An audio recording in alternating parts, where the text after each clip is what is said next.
The war room was filled with the smell of metal and fear. Commander Zektar stood at the edge of the great table where holographic images of planets spun slowly in the dim light. His dark green skin bore scars from 100 battles across the galaxy. Each mark told a story of victory for the Vorthic Empire. But today, those same scars seemed to pulse with a different kind of pain. Around the table sat 12 of the Empire's finest, military leaders. Their eyes glowed with excitement as they studied the blue and green world floating before them.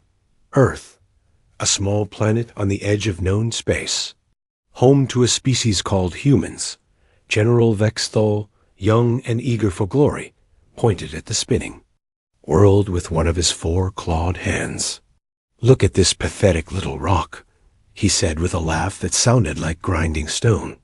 "Their largest city has fewer beings than our smallest military base. Their weapons are primitive.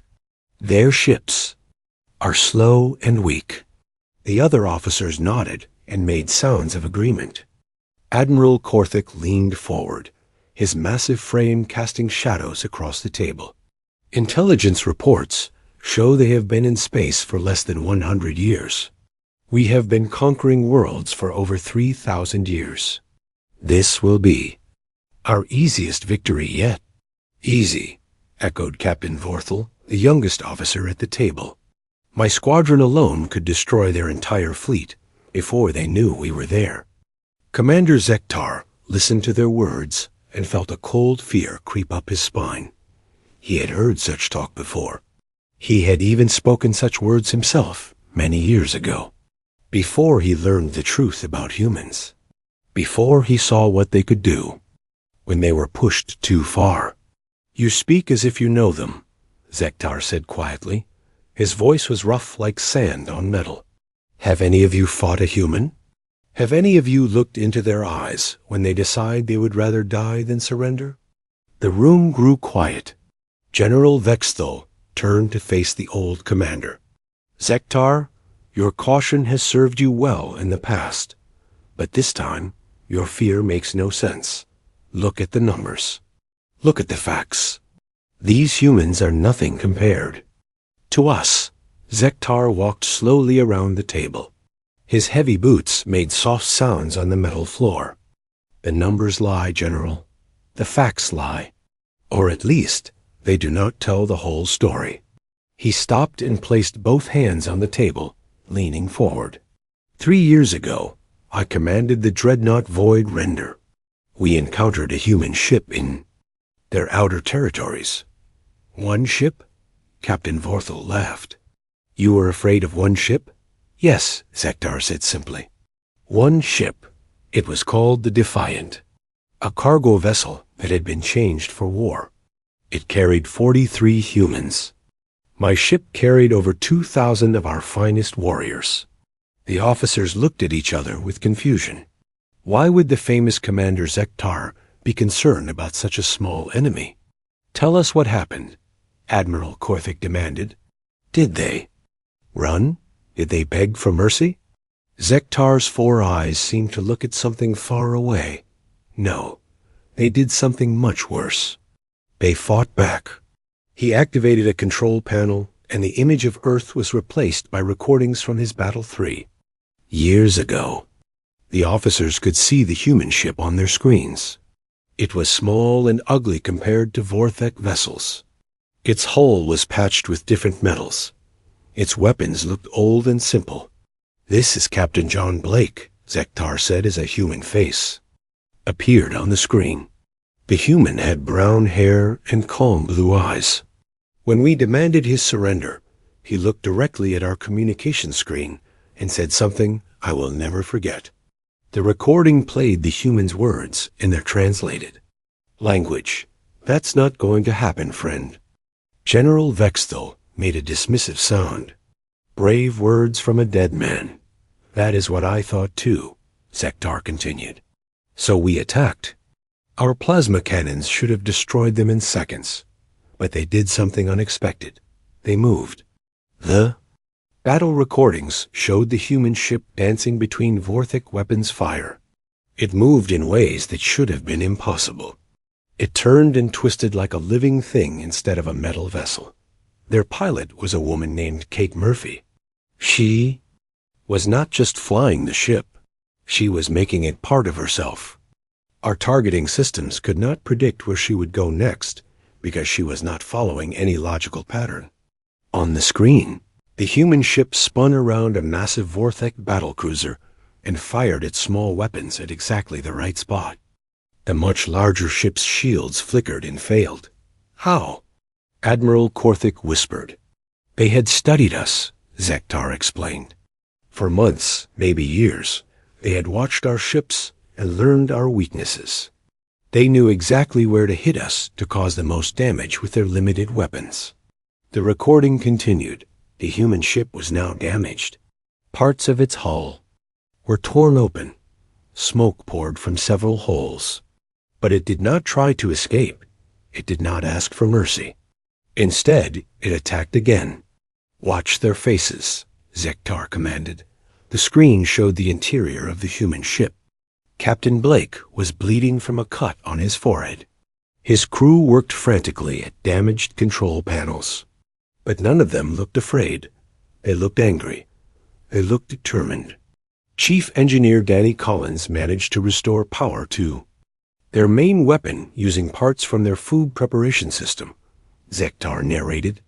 Medical Officer Lisa Park treated wounded crew members while the ship was being torn apart around her. And Captain Blake coordinated their attack while half his bridge was on fire. The Vorthek officers watched in silence as the small human ship somehow disabled 2 of their escort vessels. The humans used tactics that made no sense. They sacrificed their own safety to damage the enemy. They took risks that no sane species would take. But surely you destroyed them in the end, Captain Vorthel said. His voice was not as confident as before. Zektar turned off the recording. No, they destroyed themselves. The room was completely silent now.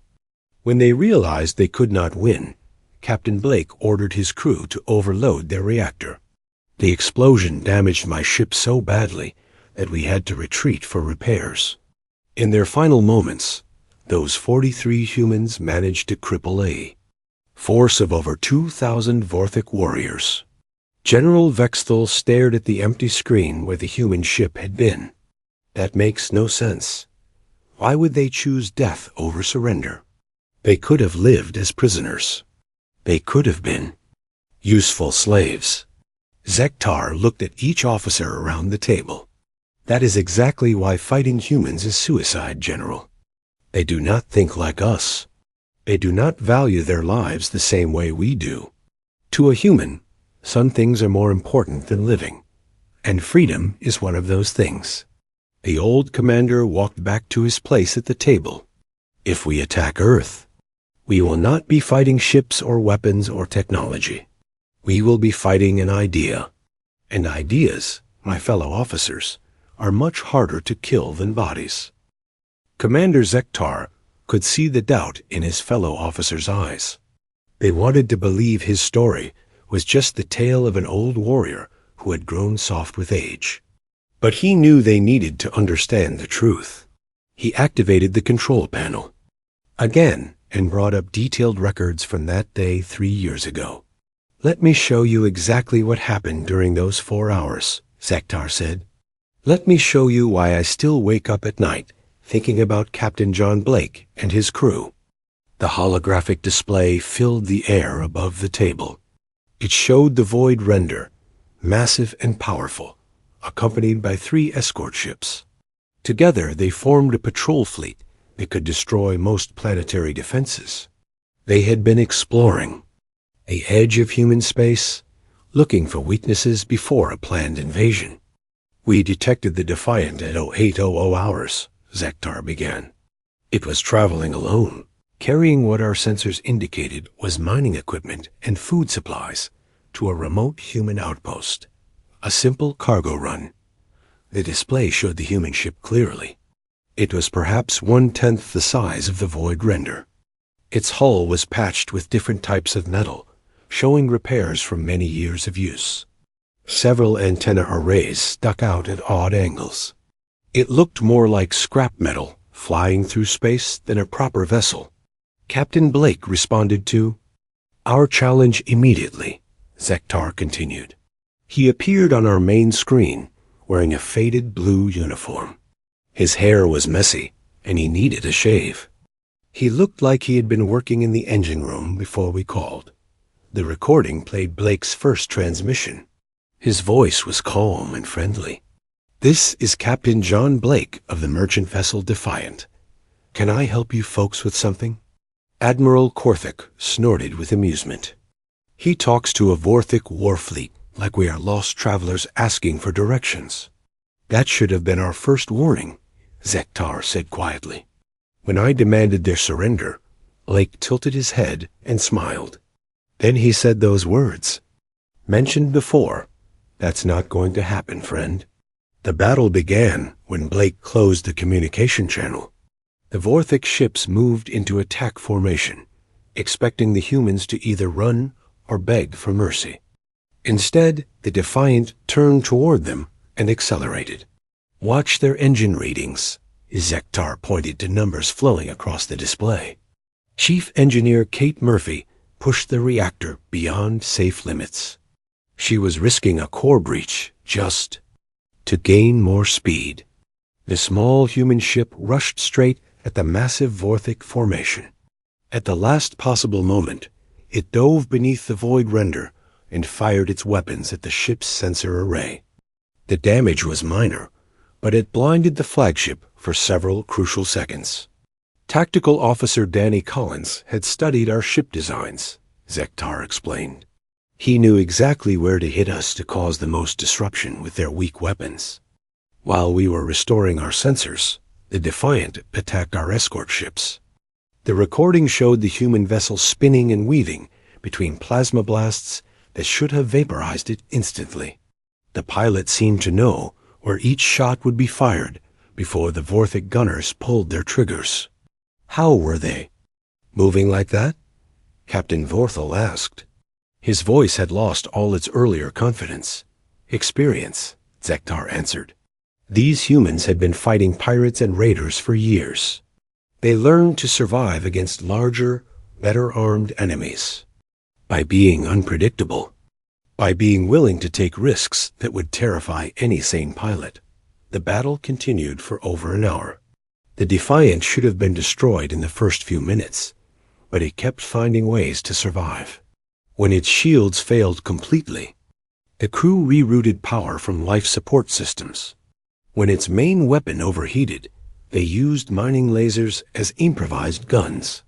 At 0930 hours, we managed to disable their engines, Zektar narrated. The Defiant was dead in space, leaking atmosphere from a dozen hull breaches. Any reasonable enemy would have surrendered at that point, but the humans did not surrender. Medical Officer Lisa Park worked frantically to save wounded crew members, while the ship shook from continued weapons fire.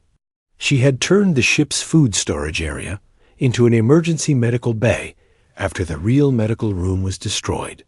Dr. Park operated on injured crew members using kitchen knives sterilized with alcohol from the ship's emergency supplies. Zektar said with something that sounded like admiration. She saved 7 lives that day using equipment meant for preparing meals. Meanwhile, Engineer Murphy crawled through damaged maintenance shafts to reach the backup power systems. The passages were filled with smoke and sparking wires, but she needed to restore emergency power to their communications. Murphy spent 40 minutes in sections of the ship that were venting atmosphere to space, Zektar continued. She wore an emergency suit that was designed to last only 20 minutes. She should have died from oxygen poisoning, but she kept working until she restored partial power to their systems. The most shocking moment came when the Defiant, still unable to move, somehow managed to damage one of the Vorthic escort ships.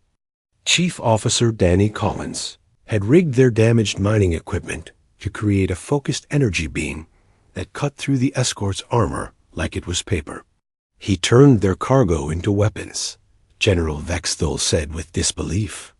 They made a warship from mining tools, and food processors, and medical scanners, and anything else they could find, Zektar confirmed.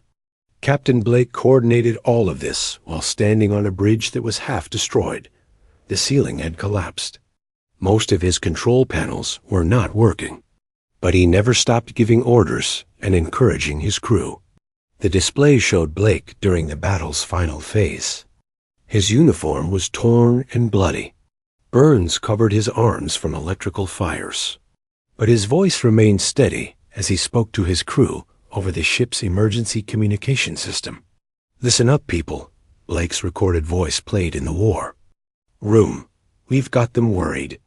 Look how many shots they're missing. Keep giving them hell, and maybe we'll live through this." The human crew responded with determination that defied logic. They continued fighting even when their ship was falling apart around them. They shared oxygen masks when life support failed. They manually aimed weapons when the targeting computers died. They refused to accept defeat, even when defeat was certain. At 11:47 hours, we had surrounded them completely, Zektar said. The Defiant could not move, could barely shoot, and was losing atmosphere fast. That was when Captain Blake made his final decision. The recording showed Blake's last transmission to the Vorthic fleet. His face was calm, despite the chaos around.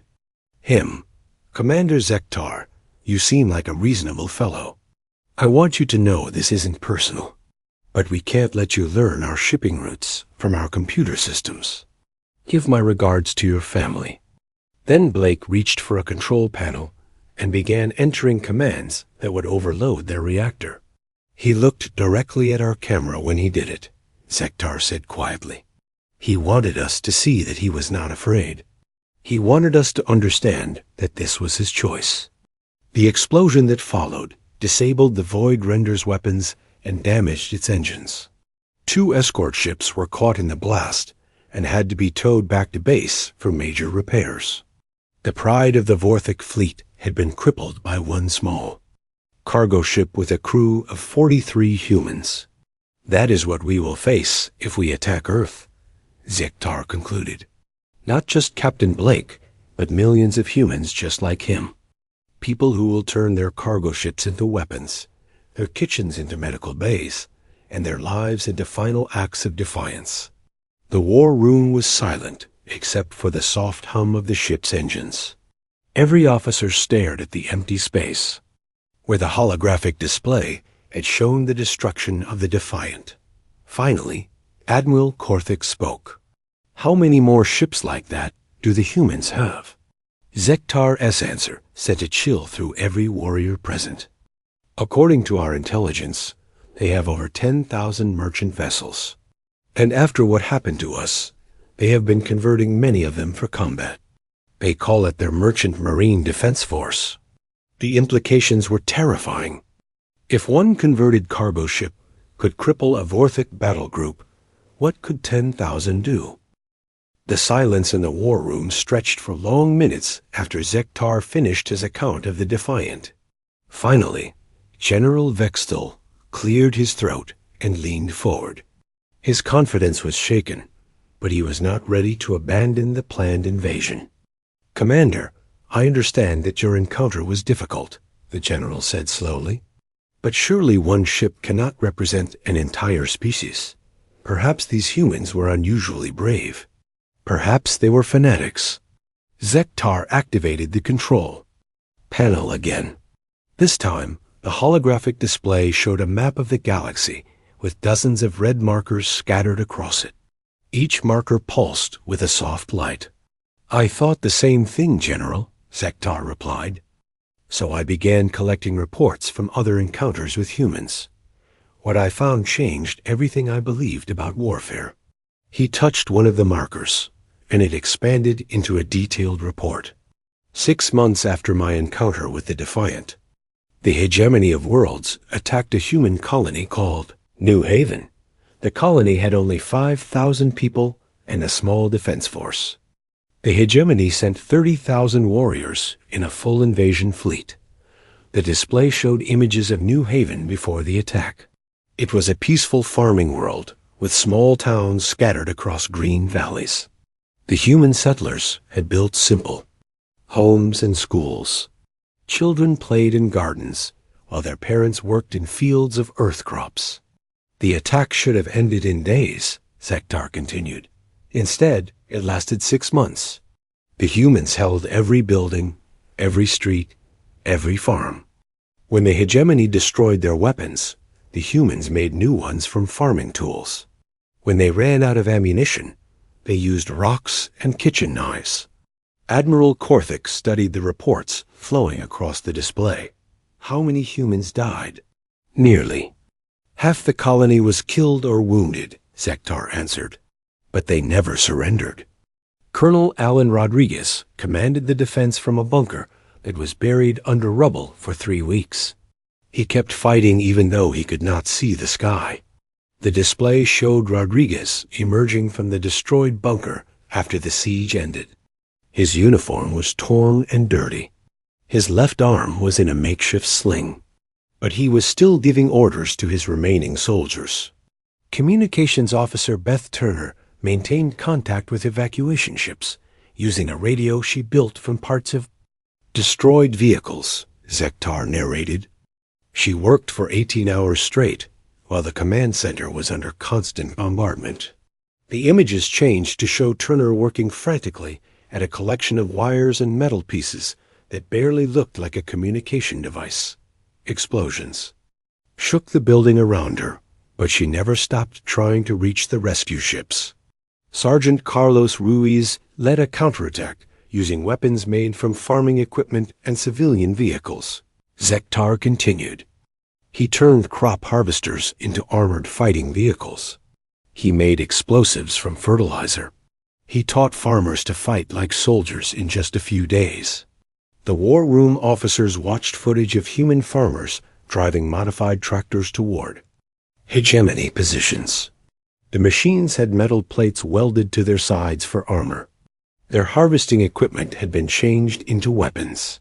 It should have been comical, but the desperate courage of the farmers made it terrifying instead. The hegemony eventually retreated, Zektar said quietly. They had lost 12,000 warriors trying to conquer 5,000 farmers. The cost was too high to continue. Captain Vorthel shook his head in disbelief. But surely that was an unusual case. Farmers defending their homes fight differently than soldiers. You are right, Zektar agreed. So let me show you what happens when humans have time to prepare for war. The display changed to show a military base orbiting a gas giant. This is Europa Station, a human military outpost in their inner territories. It was attacked by the Christek Collective using their most advanced technology. The Christek Collective was known throughout the galaxy for their ability to absorb and control electronic systems. They could turn an enemy's own weapons against them. Their attack on Europa Station should have been a simple matter of taking control of the human computers and weapons. The Christek sent a fleet of assimilation ships to Europa Station, Zektar explained. They expected to convert the base to their own use within hours. Instead, they found something they had never encountered before. The display showed Major Steve Chun standing in the station's command center. He was a calm man with steady eyes and graying hair. Behind him, human technicians worked at control panels that looked strangely primitive compared to normal military equipment. Major Chun had prepared for exactly this kind of attack, Zektar continued. He removed all computer systems from critical weapons and replaced them with manual controls. The humans called it going analog. The Christek assault ships approached Europa Station and tried to take control of its defenses, but there were no computer systems to control. Every weapon was aimed by hand. Every door was opened with mechanical locks. Every communication was sent by voice instead of data. The humans had deliberately made their technology worse, Admiral Korthik said with amazement. They gave up advantages to deny them to their enemies. Exactly, Zektar confirmed. And when the Christek tried to board the station, they found something even more surprising. The display showed human soldiers fighting in the station's corridors. But these were not normal soldiers. They wore simple cloth uniforms instead of powered armor. They carried basic projectile weapons instead of energy rifles. They fought like warriors from an earlier age. Captain Nancy Wright had trained her crew to fight without any technology that could be turned against them. Zektar explained. They used gunpowder weapons that the Christek could not control. They wore simple armor that had no electronic systems. They communicated with hand signals and voice commands. The battle for Europa Station became a nightmare for the Christek. Their advanced technology was useless against enemies who deliberately used primitive methods. Their ability to control machines meant nothing when the humans refused to use machines. The fighting lasted for 8 days, Zektar continued. The Christek had every advantage except one. They could not understand why the humans would choose to fight in such a difficult way. The display showed Captain Wright during the final day of battle. She was defending the station's reactor core with a weapon that fired metal bullets instead of energy beams. Her communication device was a simple radio that crackled with static, but her voice was clear and determined as she coordinated the defense. When the Christek finally broke through to the reactor chamber, Captain Wright activated a manual override that would destroy the entire station, Zektar said. She gave the Christek 30 seconds to retreat or die with her. The alien invaders fled rather than face certain destruction. Europa Station was saved, but the cost had been enormous. Half the human defenders were dead or wounded. The station itself was so damaged it had to be rebuilt. The humans celebrated this as a victory, Zektar said with something like wonder in his voice. They had lost hundreds of people and billions of credits worth of equipment, but they considered it a success because they had proven that human determination could defeat any technology. The display changed again to show a new set of reports. These were more recent, and they told an even more disturbing story. In the past year, humans have begun sharing their fighting methods with other species, Zektar revealed. Admiral Frank Miller has been training Nexari rebels to use human tactics against their oppressors. The Nexari have been slaves for 3 centuries, but now they are winning battles against their masters. The officers around the table shifted uncomfortably. The Nexari were a gentle species that the Vorthic Empire had considered completely harmless. The idea that they might become dangerous was deeply troubling. Captain Helen Garcia has established a training facility where she teaches alien species to think like human soldiers, Zektar continued. She has students from 17 different worlds learning what humans call asymmetric warfare. The display showed aliens of various species working together at the human training facility. They were learning to make weapons from common materials. They were practicing coordination without electronic communication. They were studying human history to understand how weaker forces could defeat stronger ones. Commander Paul Jackson has shared human technology with the Thraxan resistance movement, Zektar added. The Thraxans are now using human-designed weapons to fight the occupation forces on their homeworld. General Vexthal stood up abruptly. This is worse than I thought. The humans are not just defending themselves. They are teaching others to fight against us. Against all of us who believe in conquest through superior force, Zektar corrected. The humans have a different philosophy of war. They believe that any enemy can be defeated if you are willing to pay the right price. A final image on the display was the most frightening of all. It showed a human intelligence agent named Riley Brooks who had been captured while spying on Vorthic border systems. During her interrogation, she had revealed something that kept Zektar awake at night. Agent Brooks told us that humans have been studying every major military power in the galaxy for decades, Zektar said quietly. They know our weapons, our tactics, our supply lines, our weaknesses. They have been preparing for wars that we did not even know were coming. The war room had grown cold, despite the heating systems running at full power. Commander Zektar watched as his fellow officers absorbed the terrible truth about humanity.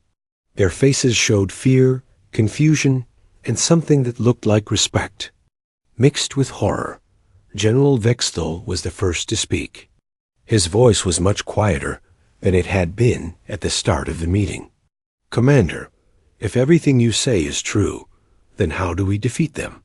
There must be a way to overcome this human doctrine. Zektar activated the display one final time.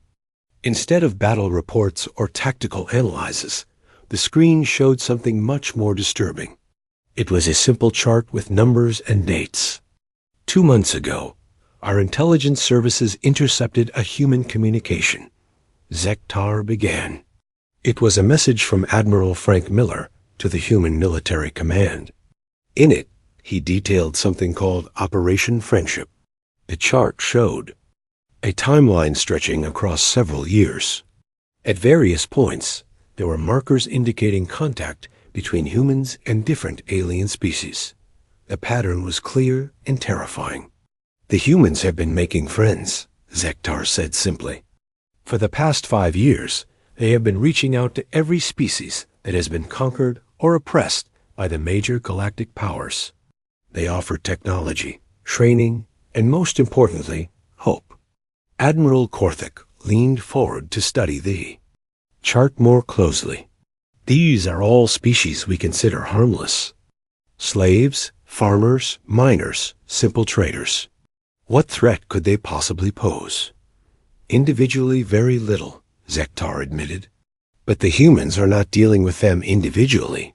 Agent Riley Brooks revealed during her interrogation that humans have been creating what they call a galactic resistance network. The display changed to show a map of known space. Lines connected hundreds of worlds, forming a web that stretched across multiple empires and territories. At the center of this web was a small blue dot representing Earth. Every species on this map has been contacted by humans, Zektar explained. The Nexari slaves now know how to disable Vorthic patrol ships using techniques learned from human engineers. The Thraxan farmers can build weapons from mining equipment thanks to human instructors. The Corvin merchants have communication codes that allow them to coordinate across dozens of star systems. Captain Vorthal stared at the web of connections with growing alarm. You are saying that the humans have been organizing our own subjects against us? Not just organizing, Zektar corrected. They have been teaching them to think like humans. Captain Helen Garcia established training centers on 17 different worlds. She teaches alien species that they do not have to accept oppression. She shows them that even the smallest and weakest can resist if they are willing to pay the price. The implications were staggering. For centuries, the major galactic powers had maintained control through superior technology and ruthless force. But humans were proving that technology could be overcome and force could be turned against itself. Show us the worst case, General Vexthal demanded. What happens if we proceed with the invasion of Earth? Zektar touched a control, and the display showed a new set of projections. The numbers were based on human population, industrial capacity, and their demonstrated willingness to fight to the death. Earth has a population of 8 billion humans, Zektar began. Our intelligence estimates that 60% of them could be armed and trained for combat within 6 months of an invasion beginning. That means we would face nearly 5 billion enemy soldiers. The officers around the table made sounds of disbelief. No military force in galactic history had ever faced such numbers. But the real problem is not the soldiers, Zektar continued. The real problem is what happens to the rest of the galaxy while we are fighting them. The display showed the communication network again, but this time it was animated. Messages flowed between connected worlds at an incredible rate. Agent Brooks told us that humans have prepared what they call a dead man's switch, Zektar explained. If Earth is attacked, automatic signals will be sent to every species in their resistance network. Those signals will contain detailed information about our military capabilities, our supply lines, and our weaknesses. Admiral Korthik's eyes widened with understanding. They would give away all our secrets to our enemies. To our slaves, Zektar corrected. To species we consider harmless and defeated. Imagine if every Nexari slave knew exactly which components to sabotage to disable our ships. Imagine if every Thraxan farmer knew where to strike to cripple our supply convoys. The projection showed what would happen if this information was released. Across the galaxy, slave revolts would begin simultaneously. Supply lines would be cut. Military bases would be sabotaged from within. The great galactic empires would face enemies they had never considered dangerous. Within 1 year, we estimate that our military effectiveness would be reduced by 70%, Zektar said quietly. Not because of human weapons or human ships, but because our own subjects would know how to fight us effectively. General. Vexthal stood up and began pacing around the table. Then we destroy Earth quickly, before they can send their signals. Impossible, Zektar replied. Commander Paul Jackson has established what humans call sleeper networks throughout our territory. If communications from Earth stop for any reason, pre-positioned human agents will activate backup plans. The display showed the locations of these human agents. They were scattered throughout Vorthic space, hidden among the populations of conquered worlds. Most worked as merchants, engineers, or medical personnel. They appeared harmless, but they were actually preparing for a war that might last generations. How many agents? Captain Vorthal asked weakly. We have identified 47 confirmed human operatives in our territory alone, Zektar answered. Intelligence estimates there may be 3 times that many we have not found. The room fell silent as the officers contemplated fighting a war against an enemy that was already inside their own territory. But surely we can find them and eliminate them, Admiral Korthik suggested. Zektar shook his head. Agent Brooks laughed when we asked her about that. She said something I will never forget. She said, "Good luck finding people who look exactly like the species they are hiding among." The display showed images of the captured human agents. Using advanced medical techniques, they had altered their appearances to match local alien populations. Some had changed their skin color and texture. Others had modified their bone structure. All of them could pass for natives of the worlds where they were stationed. They have been preparing for this war longer than we have been planning our invasion. Zektar continued. Every human agent knows multiple escape routes, safe houses, and communication methods. They have built relationships with local populations. Many of them have been in place for over 5 years. The final image on the display was perhaps the most disturbing of all. It showed a human child's drawing that had been found in the wreckage of a destroyed colony ship. The drawing depicted humans and aliens holding hands under a rainbow. At the bottom, written in a child's careful handwriting, were the words "Friends Forever" in 12 different alien languages. This is why fighting humans is suicide, Zektar said as he looked at each officer around the table. Not because they will destroy us in battle, though they certainly could.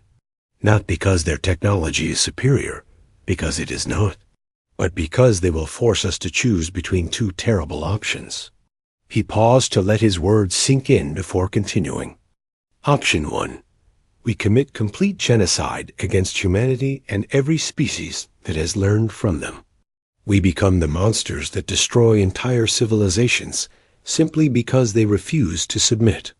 We spend the rest of our existence knowing that we chose mass murder over coexistence.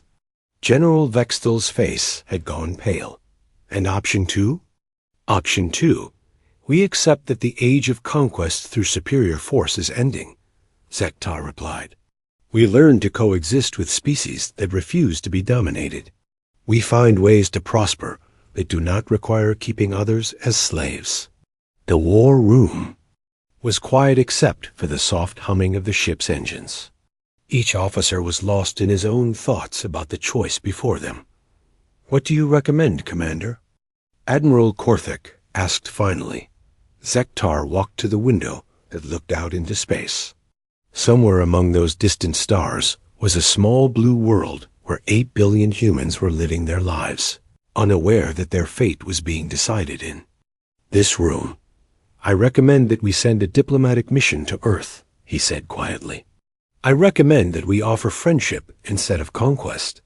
I recommend that we choose to be remembered as the species that was wise enough to recognize strength when we saw it." He turned back to face his fellow officers. "Because the alternative is that we become another cautionary tale that human parents tell their children about the empires that were too proud to bend and too stubborn to learn." The vote, when it came, was unanimous. The Voithic invasion of Earth was cancelled. In its place, they would send Ambassador Korthik with a simple message. They wanted to be friends. 3 months later, Admiral John Blake, former captain of the destroyed merchant vessel Defiant, welcomed the Vorthic diplomatic mission to Earth with a firm handshake and the words that would echo throughout galactic history. "Welcome, friends. We have been waiting for you."